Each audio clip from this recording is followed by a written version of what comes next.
Hello and thank you for joining us. I'm Cody Proctor. This is the KREM 2 News Week in Review, where each weekend we bring you headlines from the past week in the Inland Northwest. Let's get started with one of the biggest news stories of the past few days. Well, certainly stunning news yesterday out of Los Angeles as Clarke was heading into the final year of his 4-year, $50 million contract he signed with the Grizzlies back in 2022. Clarke was born in Canada but prepped at Desert Vista High School in Phoenix. He spent his first 2 collegiate seasons at San Jose State before transferring to Gonzaga in 2017. In his 1 season at GU in 2018, Clarke became a star alongside fellow forward Rui Hachimura. In 37 games, Clarke averaged 16.9 points, 8.6 rebounds, and 3.2 blocks per game, while setting program records in field goal percentage, blocks, and offensive rebounds in a single season. He was named the WCC Newcomer and Defensive Player of the Year in 2019. Clarke also etched himself into Gonzaga NCAA tournament lore with a masterful 36-point, 8-rebound, 5-block, 3-assist performance in the Zags' second-round victory over Baylor. He was drafted 21st overall by the Oklahoma City Thunder in the 2019 NBA draft before immediately being dealt to Memphis. He was named the 2019 NBA Summer League MVP. In 7 seasons in Memphis, Clarke averaged 10.2 points and 5.5 rebounds per game in 309 games played, but unfortunately he was limited to just 72 games in the last 3 seasons due to injuries. Now, reaction has been pouring in over the last day from Clarke's former teammates at Gonzaga. Head coach Mark Few released a statement saying in part, quote, "We are devastated to hear the news about Brandon. Brandon was a spectacular player and competitor and a phenomenal teammate. He was a true legend who will never be forgotten here at Gonzaga." The NBA honored Clarke with a moment of silence prior to Game 5 of the playoff series between the Minnesota Timberwolves and San Antonio Spurs. Certainly for those of us who knew Brandon and covered him at Gonzaga, this news came as a great shock. I graduated from GU with Brandon in 2019 and remember him as a very kind young man who always had a smile on his face and never turned down a Gonzaga Bulletin interview. Brandon Clarke was 29 years old.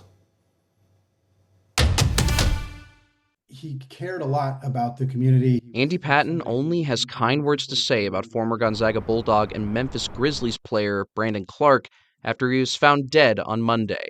Patton graduated Gonzaga in 2013 and hosts the Locked On Zags podcast, which covers daily news and analysis of Gonzaga athletes. He says the news of Clarke's death left him speechless. It was very shocking. He says Clarke was a tough player that helped boost the Bulldogs' status. Feels like the player that was really the catalyst for people starting to change their tune about Gonzaga being a team that didn't have a lot of tough players. But off the court, Patton says, was a different story. Personality-wise, yeah, he was really just seemed like such a happy guy and was pretty calm and chatty and friendly. Now Clarke's cause of death still remains an active investigation. He was found dead in the San Fernando Valley area of Los Angeles by police. Authorities say they do not suspect foul play. His death comes more than a month after Clarke was arrested by the Cross County Sheriff's Department in Arkansas on April 1st and booked into the detention center. According to the sheriff's office records, he was charged with speeding, possession of a controlled substance, trafficking of a controlled substance, and improper passing. He was released from jail on April 2nd. Patton says as time goes on, he wants Clarke to be remembered as a kind person who cared about his roots. We'll remember him as somebody who cared about his community, who wanted to do good, who was loved by his family, his friends. I don't know the full extent of what's going to come out of this story in terms of what caused this. It's going to be tragic regardless. A St. John's teacher was in Whitman County Court today and now has a restraining order preventing her from coming near school grounds. Court documents say 25-year-old Mackenzie Knott was arrested on Sunday after her husband found out she'd cheated on him with a 16-year-old student. I have reviewed that document and I agree that there's probable cause for the offense. According to court documents, Knott teaches first grade at St. John Elementary School, and the victim is a student at St. John Endicott High School. She's been charged with sexual misconduct with a minor. The school district says in a statement that they are aware of allegations involving a district employee and that the employee has been placed on leave. The district also says it is cooperating with authorities and will be conducting its own internal investigation as well. A Whitman County judge issued a restraining order, meaning Knott is prohibited from returning to work until Wednesday's deadline for the state to file charges or Friday's arraignment hearing. Knott's next hearing will be on Friday. In Colfax, Caitlin Galloway, KREM 2 News. As we go to break, here's a check of your weekend forecast.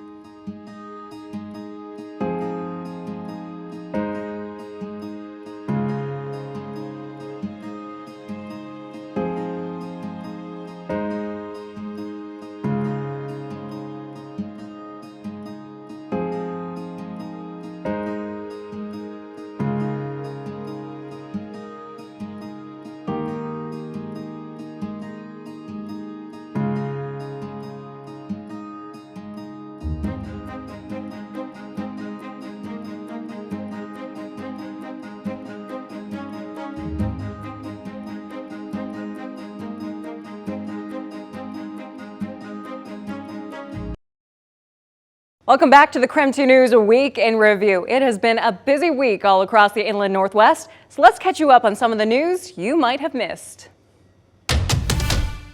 Well, at around 3:30 this afternoon, northbound State Route 2 fully reopened following that deadly crash. Now, Washington State Patrol says that the motorcyclist was actually heading north when a horse trailer that was turning left onto South State Route 2, that's when the motorcyclist hit him. Now, this all happened just before noon. WSP says it believes the motorcycle was traveling around 80 miles an hour here in this 45-mile-per-hour stretch of road after gathering information from witnesses on scene. That driver has now been identified as 20-year-old Drake Britton from Chattaroy.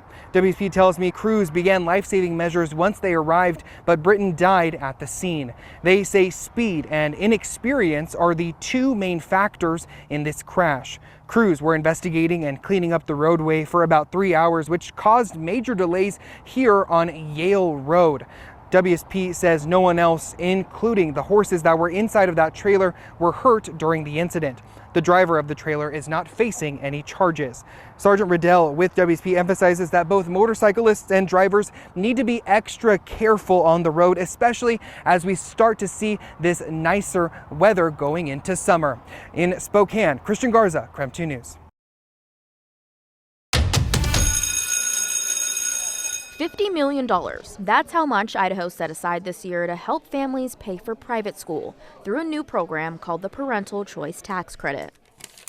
Signed into law by Governor Brad Little in 2025, the program covers private school tuition, tutoring, textbooks, and transportation.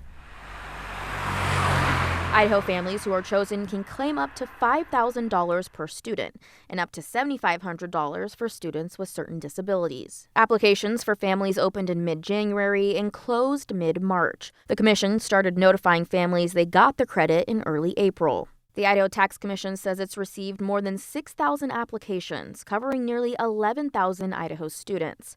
The Tax Commission says applicants who were denied didn't meet one or more of the program's requirements. Because the commission is still processing applications, it doesn't have a final number of students awarded credits. But the commission did provide us with a dollar figure. The state has awarded $33.4 million in tax credits, plus another $8.8 million in advance payments for lower-income families. Advance payments are upfront payments for households earning at or below 300% of the federal poverty line. Idaho's law prioritizes credits for low-income families, but we learned fewer than half of this year's applications came from families in that lower-income bracket. The commission says just over $7 million for the program is still sitting in the general fund.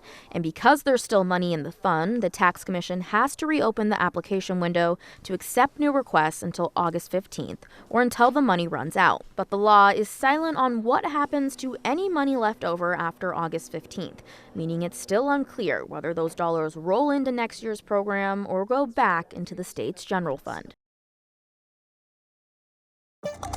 While the holidays are often seen as the season of giving, hunger is a year-round concern, and that's why we're here, and that's why we partner with organizations across the state. The Idaho Food Bank is reminding the community help is needed far after Thanksgiving and Christmas. As we go into the summer, that's when kids are getting out of school, and May is senior month, and we want to make sure that we're there, we're reliable, we're resilient, and we're ready to serve whenever that is across the state. In just 1 week, the Idaho Food Bank wrapped up Idaho Gives and the Stamp Out Hunger food drive. Without this community coming together, we wouldn't be able to serve our community at large. Through Idaho Gives, the food bank brought in more than $100,000. Idaho Food Bank President Randy Ford says that's enough to serve about 210,000 meals. $1 provides food for 2 meals, and we can make that stretch further with our buying power. So when people donate food, we're able to purchase food, gather food from around the nation. Donation drives like Stamp Out Hunger is one of the ways community members can help donations go further. And then when people donate food, it allows us to put those funds that we would have used to purchase back into purchasing other food. And with prices of daily necessities rising, the demand for help is also going up. Anytime people experience anything within their budget, the cost of fuel, the cost of medical care, the cost of transportation and housing, that has an impact on their food budget. To keep Idaho fed, Ford says it comes down to neighbors helping neighbors. It's because of the community support that we have that we're able to do what we do, and it's because of our partners that we're able to reach our neighbors in need.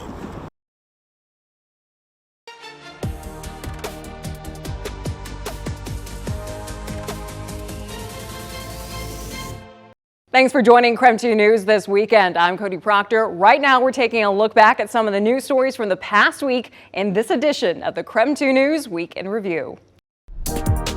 Check out this waterfront view in Tacoma. Pretty nice, right? Well, new housing just built is giving someone that view. But nope, it's not for us. If you can see over my shoulder, there's some small boxes off there in the distance. The new housing is for them, a very specific critter. Here in Tacoma, experts are anxiously awaiting the return of the purple martin swallow. It's perfect weather to do some bird watching. Zach Hahn with Point Defiant Zoo says they've lost habitat locally. While populations on the east coast of the U.S. are thriving in the millions, Washington's population has an estimated 600 breeding pairs. Due to historic forestry practices as well as waterfront development, their breeding habitat was pretty reduced, which led to a steep decline in their population here in our state. So they've installed these houses on tall poles on the waterfront in Tacoma. The birds migrate from Brazil to Washington and were already spotted in other spots locally in early April, so they're keeping a close eye on these to see if the birds adapt here. Purple martins arrive in the spring and summer to find breeding locations, and so it's just a matter of time of seeing some adults check this area out and finding these colonies. Zach says these insect-eating birds are helpful to keep bugs and pests down, but also describes them as charismatic and tenacious with a unique chirp. They're quite fun and quite fun to hear as well. They kind of sound like sci-fi laser guns or R2-D2, so quite an interesting species. He's hoping these new waterfront homes will soon be full of a bird that needs an extra boost. For Environment Northwest, I'm meteorologist Leah Pizzetti. In North Bend and across western Washington, rugged terrain has always pushed people to their limits. The missions that we respond to are a lot more complex than they traditionally were. Now it's pushing technology there too. Inside Seattle Mountain Rescue, the next generation of mountain response is already being tested. Hi, Ruffles. This is powered frame for your legs that provide mechanical assistance. The exoskeleton. The wearable device is the latest tech Wes Cooper has brought to the team following the introduction of e-bikes for mountain missions. But the exoskeleton takes their physical capabilities a step further. It'll literally lift your leg up and then push down as you move. Designed to boost the strength and endurance of rescuers, it senses their movement, predicts what they're about to do, and adds power in sync with every stride, helping them reach people faster, even in the most difficult terrain. If we can get to a subject a half an hour or an hour earlier, that can mean the difference between a positive and a negative outcome. But in the field, it feels a little different. It feels like you're a marionette, like you've got invisible strings that are pulling your legs up. Like a superhero? I mean, no, but Not yet, but maybe in a few years. For now, Seattle Mountain Rescue is working with the company Hypershell to test 3 of the devices in real-world conditions. And in just the past month, they've already been used on 3 missions. Even somebody like me who's not trained can use this to walk, to run, to hike, to bike, and even ski. Oh my goodness. I feel like it is absolutely controlling my movements. And if I can feel this much power, you can imagine what this could do for Seattle Mountain Rescue. The rescue team's dog, Ruffles, seems as intrigued by the tech as I am. And she's not the only one. Seattle Mountain Rescue is only the 2nd team in the country using exoskeletons on real missions. In North Bend, Madeline Carter, King 5 News. The seasons go hand in hand. If we look at that broader historical record, one of the things that's really remarkable is the connection between the amount of snowpack, the amount and duration of snowpack in the winter, and then what that means for the subsequent fire year. And this year, it's not looking good. University of Washington professor and forest and fire ecologist Brian Harvey says the April 1st snowpack survey revealed a 5th percentile reading, meaning 95% of normal years are better than this last season. And this warm spring is melting off the reserve of moisture. Right now, our percent of normal snowpack is in the teens for most. One of the big reasons why snowpack is important relative to rain is because that water is stored and then is released throughout the spring and early part of the summer. Meaning fires this summer could be bad. This gives us the outlook for what May, June, July, and August are going to look like. While fire potential is often worst at the very end of summer, Brian shows that the current early warm conditions coming off the bad winter mean by August, the entire Northwest will have high risk, something that could only worsen in the coming months. To not get lulled into a sense of it's only going to be later in the summer, because these conditions can rapidly change with something like a heat wave that could dry things out really fast. Meaning everyone needs to do their part to make sure fires don't start. For Environment Northwest, I'm meteorologist Leah Pizzetti. Welcome back. Before we wrap up this edition of the KREM 2 News Week in Review, we want to remind you that you can get the latest newscast and weather forecast anytime on KREM 2 Plus. It's free to watch and download for Roku, Amazon Fire, and on Apple TV. Now here's one more story before we go.